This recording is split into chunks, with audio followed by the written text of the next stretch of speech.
Okay. So hello, welcome everybody. Hey, it's Karen Richards from Clarksville, Tennessee, and I'm leading our Team Energy Room tonight for Empire. So excited you guys are all here. I know some of you are catching it like 20-second delay on Facebook, so welcome if you're catching us there. Thanks to all of you that are here on the webinar live with me.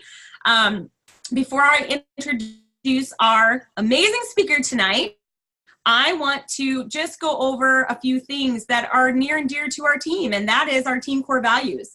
You know, first off, we're a team that is led with honesty, and this is just something we're really authentic about. We believe in representing ourselves authentically, speaking the truth, and we take responsibility for our actions and in our business. And secondly, love, which is just shown from the leader of our Empire, Brandy Foss, and through our other NMDs, Jamie Kinsey, I can't talk tonight, guys, Jamie Mercer, and myself. I'm mixing up me and Jamie Mercer because we've been on the phone together. We are just filled with love and gratitude for our customers and for each other. And so we welcome everyone. You know, everyone is a blessing, no matter what level you're at, whether you have one customer or 50 customers. We are glad you are a part of our team. Thirdly, I said this already, but we practice gratitude. We just really want to give thanks for our time together and know that each of you is such a precious blessing to us. And lastly, we persevere. You know, we finish what we start. We talk about our goals, we put them out there, and together with teamwork, we do that. And we have a lot of fun in the process. So we thank you for being a part of our Energy Empire Room. So we're going to jump straight to our speaker because she has plenty to go over tonight. I'm so excited. I love it when we bring a speaker on that you guys is honestly, Debbie is not a part of our Juice Plus family. She's not a customer of mine, but she is a business connection that I met through BNI. And we are both new, I don't even know what our new title is, Debbie, DCs, something like that. They've changed it. We're consultants. We go around, director consultants. That's what we are. And so we go around different chapters. And she and I met recently at a meeting and just hit it off. And she got me right away because we started connecting about schedules and women and empowerment and the feeling of overwhelm, right? How many of us can relate to that? So Debbie is a career coach. Debbie, she just has a way of helping people find ways to not be quote unquote busy, but to be productive. And how many of you would rather be productive than busy? And how many of you would rather bring productive and attract productive people into your business? So that's what she does. She actually offers small group coaching. She's got a group going right now. And so when I heard that, I was like, hey, would you be willing and open to share a little bit about, you know, what you're trading? And you guys, she charges high dollar for this. So I am so grateful that she was willing to come on and just speak. She's available. I'll give you contact information if you want to reach out to her. She also lives way out in the country. So keep your fingers crossed that we stay connected. She's sitting out on her porch on a hot, humid Tennessee night so that she can be with all of you. And we're going to leave a few minutes at the end for Q&A. So Debbie, I'm going to let you just go to it. Whatever you feel in your heart you want to share with us tonight, we are so grateful for you. Awesome. Thank you so much, Karen. I'm so humbled. I've never had that kind of an introduction. That was just beautiful. I'm actually an executive coach, which means that I have a really good span of knowledge and expertise. But scheduling and time management has really been a topic of conversation for specifically professional women who have personal lives. So that's kind of all of us. And I really want to talk today about the myth of time management, because I don't believe that there is such a thing as time management. We have 24 hours a day, and what we do in it is what we do in it. So I'm going to give you guys some helpful tips and tricks. I don't have all the answers. I know that we would love to have the answers, but just doesn't work out that way. And the way that I like to start this off is I really do want to help you become more productive and less busy. We always say we don't have enough time for anything, and yet we don't really even know what we're doing. And that leads me to believe that we're much more busy with things that are not important. So some of the things that I want to talk about first off is just defining projects and goals and objectives. Projects are typically short-term focus, let's say a year or less, and it's made up of a bunch of tasks, milestones, etc., that go toward an objective or an outcome. A goal is actually an object of a person's ambition or effort, and an objective is an aim or a desired result. So just having that definition in front of us is just kind of help us to make sure that we're talking about the same thing. Regarding projects, goals, and objectives, you really need to ask yourself, is it strategic? Is it really part of my business? And is it helping me to increase the bottom line, make more money, grow my team, sell the right things to the right clients, serve my clients appropriately? Is it in my own responsibility, and is it in my capability? We'll talk a little bit about outsourcing, because again, we think we can do it all when in fact we can't, and that is okay. Actually, I think it's a blessing that we can't do it all. That's why we have fellowship and we've got groups. The other thing is to look at on what you're working on is whether or not they're relevant anymore. Are they completed? Are they outdated? Are they still on your task list and you're not sure what to do with them? A really good review of those projects or those tasks is kind of a great starting point. With projects, goals, and objectives, there's kind of a hierarchy, kind of with our time, you know, so you've got to have a project that supports an objective that supports a goal. So if we have a long-term strategic goal, I want to buy a house in 2 years. Short-term strategic goal, I want to earn $200,000 this year. An objective, I want to win that client for a 5-year contract. Projects, I need to update my IT system and I need to complete that proposal. The problem is we have lots of interruptions that we also have to manage. So in a perfect world, we could work on those projects, goals, and objectives and get them done on time with the quality that we expect to have. The problem is that we need to better manage interruptions. And I don't necessarily believe that we have problems with projects, goals, and objectives. I think most of our concerns regarding the schedule is actually managing interruptions. So a great question to ask yourself is, how are you managing them?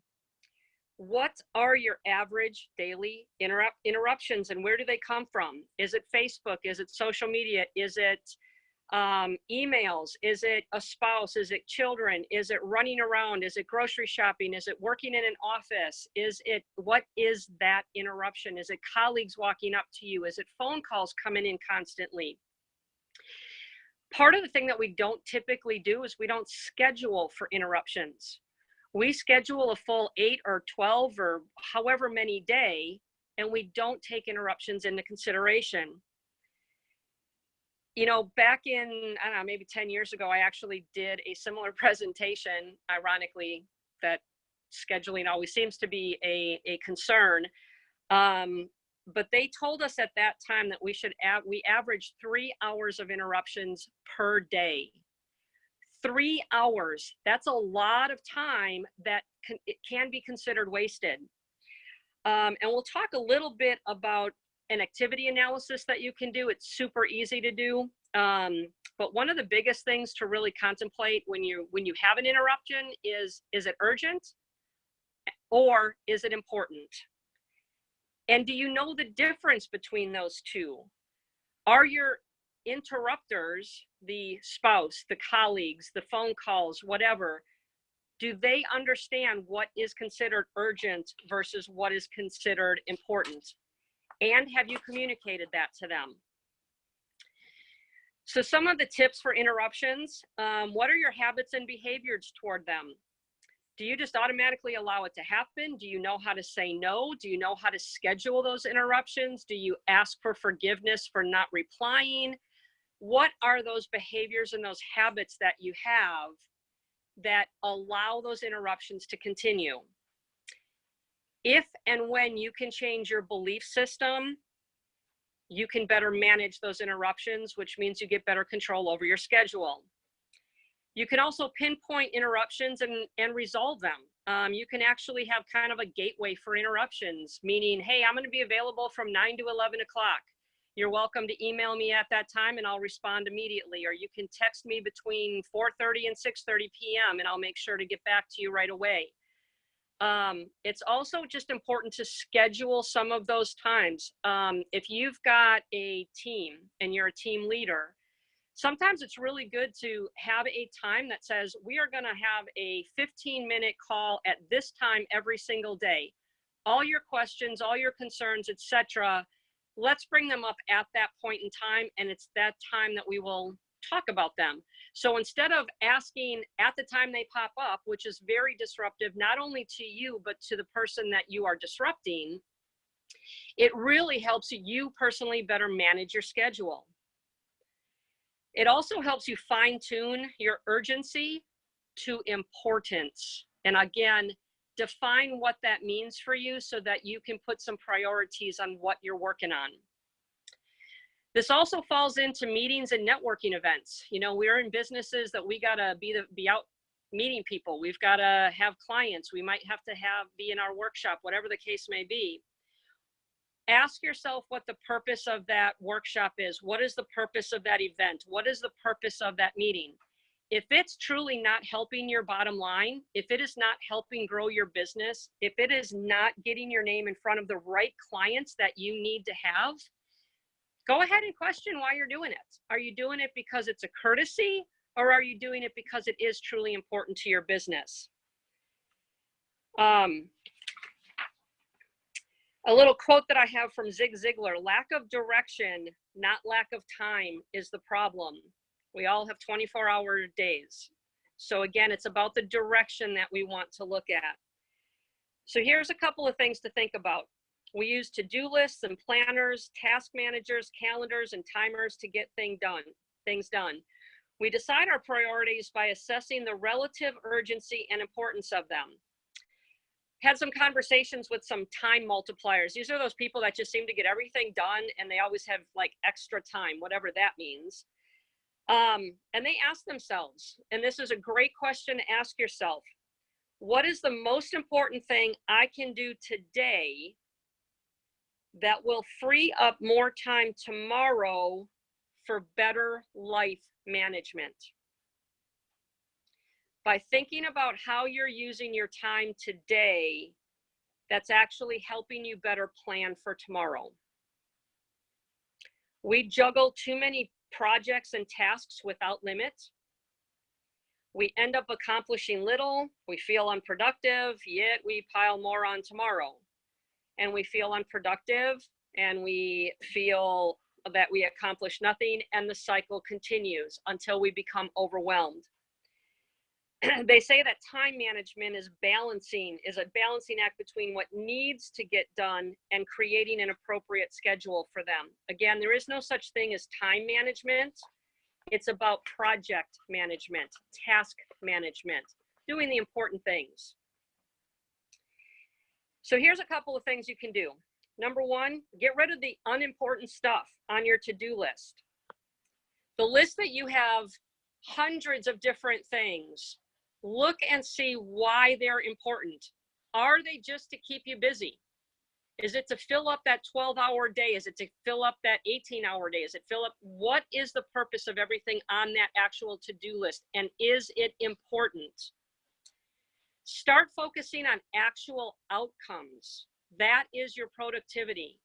When you're focused on what you want out of the actual task, that there is an outcome for it, it's no longer busy work. You get excited about the work to be able to accomplish it.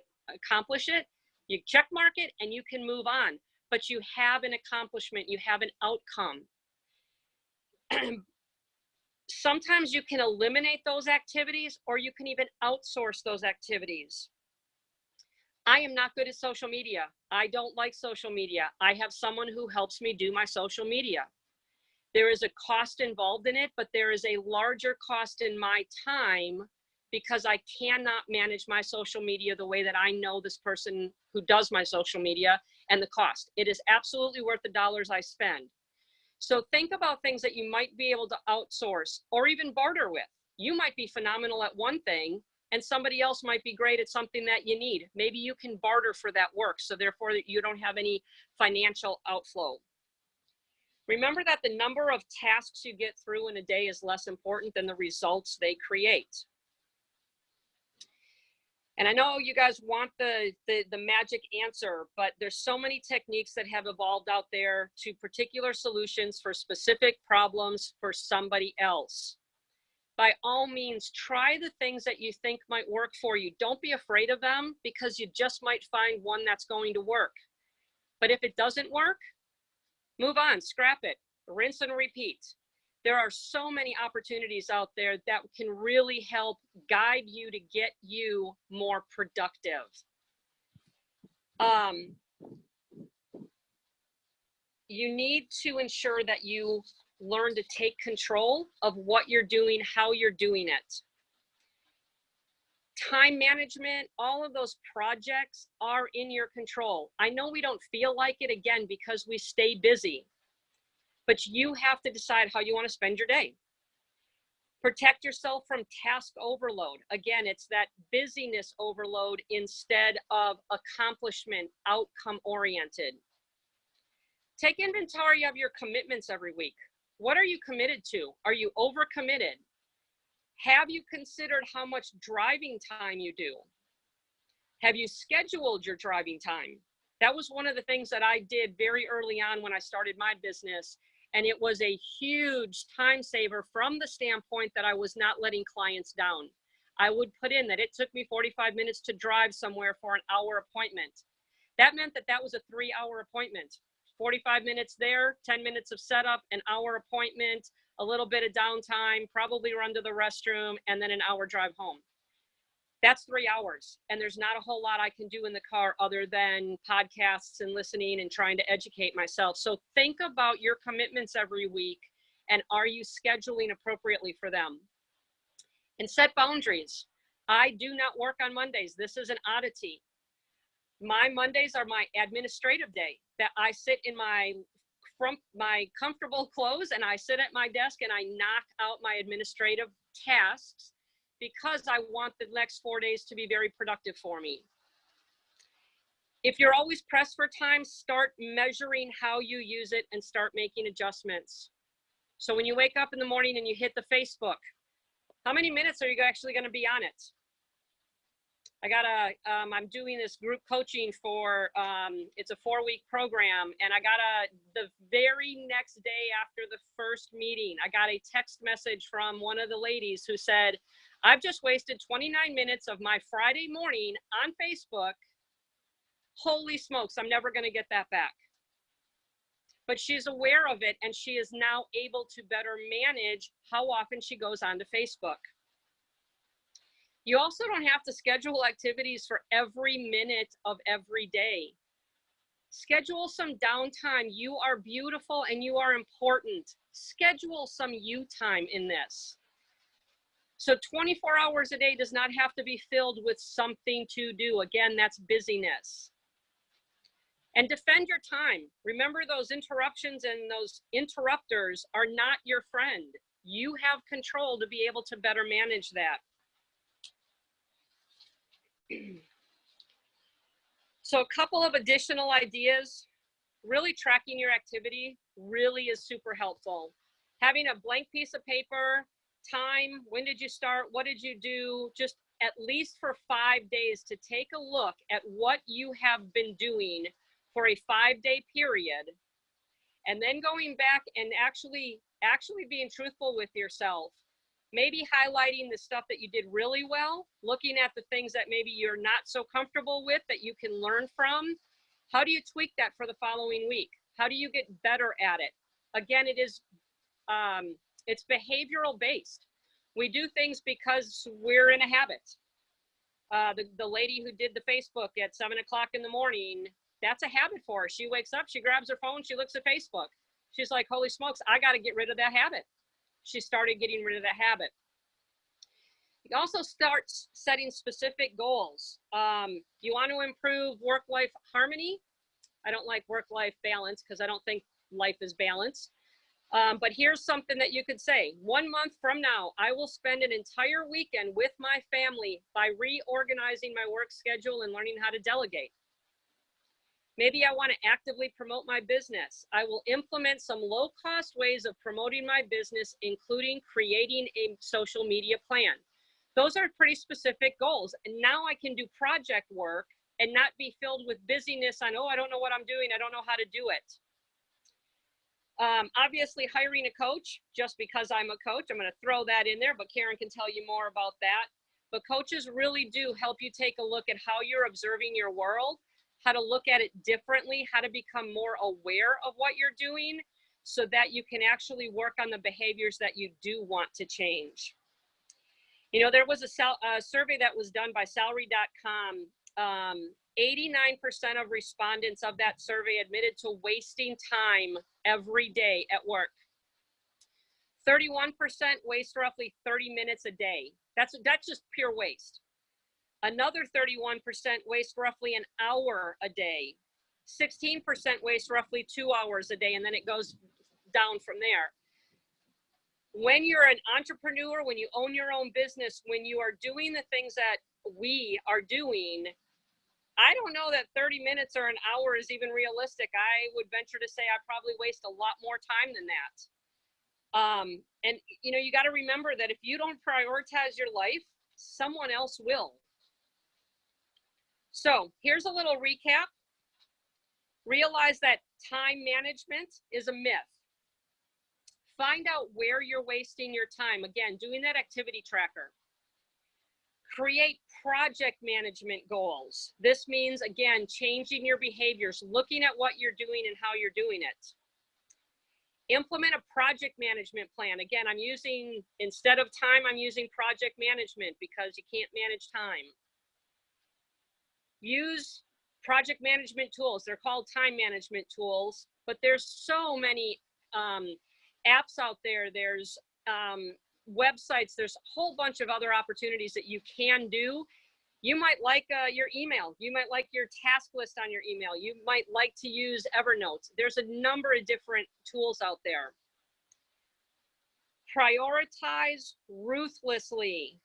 If you have to stop even 4 times a day, take a breath. Make sure that you're working on that important thing that is truly helping your business grow.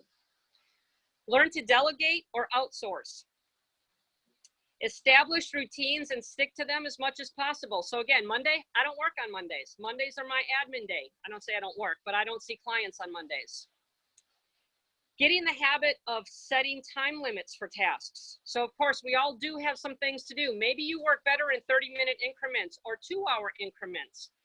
Find something that works and try something completely different. Make yourself get up and walk around your desk 4 times every hour just to do something different. You'll be amazed at how it clears out your head and you can sit back, you're renewed, you're re-energized, and you're ready to go. Be sure that your systems are organized. Stop wasting time on poor filing cabinets or bad electronic filing. You can't find this, I can't touch this, I don't know where that contract is, I don't know where that proposal is, I don't know where my pens are, and the list goes on. Literally schedule time to clean up so that you have a good organized system. Don't waste time waiting. You can start tomorrow. You can start tonight. Look at your day and just say, you know what? I'm going to do something different tomorrow. And that different thing is fill in the blank. Remember that your time belongs to you and you are important. So here's my call to action for you. What will you focus on tomorrow? What is important versus what is urgent? And determine why a task is urgent. What then are you going to focus on in the next week? What do you focus on this whole month? What are your 2019 strategic goals, both professionally and personally?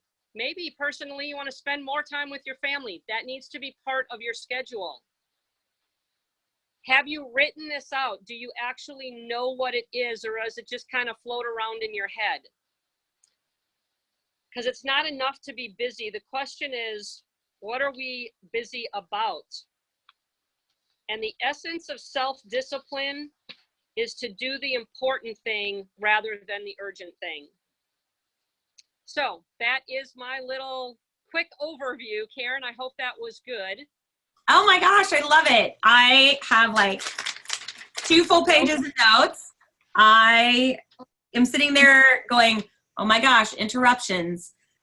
That is huge. I don't know how many times I find myself saying even to my children, to the point where I actually got an office in town now because I couldn't work from home. I was like, mommy needs an hour. Or I hear, you know, people on our team trying to say, I don't have time for a call, you know, things like that. And so I think that's something probably most of us deal with, is trying to manage those interruptions. So I'm looking here, Lindsay, some great info, very helpful. Now her goal is to implement all of this. Yes, absolutely. We all got to implement, right? One step at a time. Right. One step at a time. Again, we're already overwhelmed. Start with something small and build upon that. Yes, and that's what I see on the Facebook comments, Debbie, that people said they can relate to feeling overwhelmed. Yes, we need to manage our interruptions. I put that I need help with interruptions. Schedule interruptions. A lot of people said schedule interruptions. So that's obviously a topic that we all connected with. And so she's saying to, Debbie's telling us to start small, guys. Start small, So I'm like, small. okay.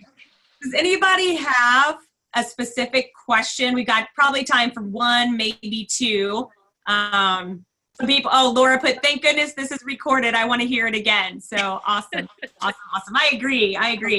A couple more people talking about the interruptions over on the Facebook because they have a little delay. Thank you so much. It's so helpful. Does anybody have a specific question? Or maybe I will ask, since most of us seem to be saying the interruptions is huge, Debbie, and we need to take one small step, you said. What would be that one small step for us for dealing with interruptions? Like, what would be our first course of action? The very first thing that I always try to help my clients with is just being aware of those interruptions. Not only when they occur, but what they are. And how do you manage them? So awareness is always the very first step. If you're not aware of them, you can't do anything with it. And I know that we say, oh, we're aware of our interruptions. If you do an activity log, I'll guarantee you're not aware of everything that's coming your way. So it's just that awareness. Stop and pause. Well, thank you so much. I want to honor your time. And especially, like you said, Debbie doesn't usually do any clients on Monday. So I'm so grateful she agreed to say yes and come serve our team. I'll put out information if anyone's interested. And I just know, you know, like Debbie said, having coaches, having personal development, it's so, so important. I know there's a book club going on right now. If you didn't join, I know that you still could. It happens right after this team call. It's an easy read. So reach out. Jamie Kinsey put a post up about that.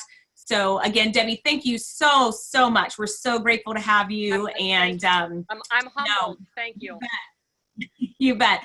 So, all right. Well, good night, everybody. Make sure you get this call to action, what you're supposed to be doing. What will you focus on tomorrow, next week, next month? Have you written out your 2019 strategic goals? And what is urgent? So I know we all got homework to go do. So Talk to you all soon. Good night. Bye, everybody.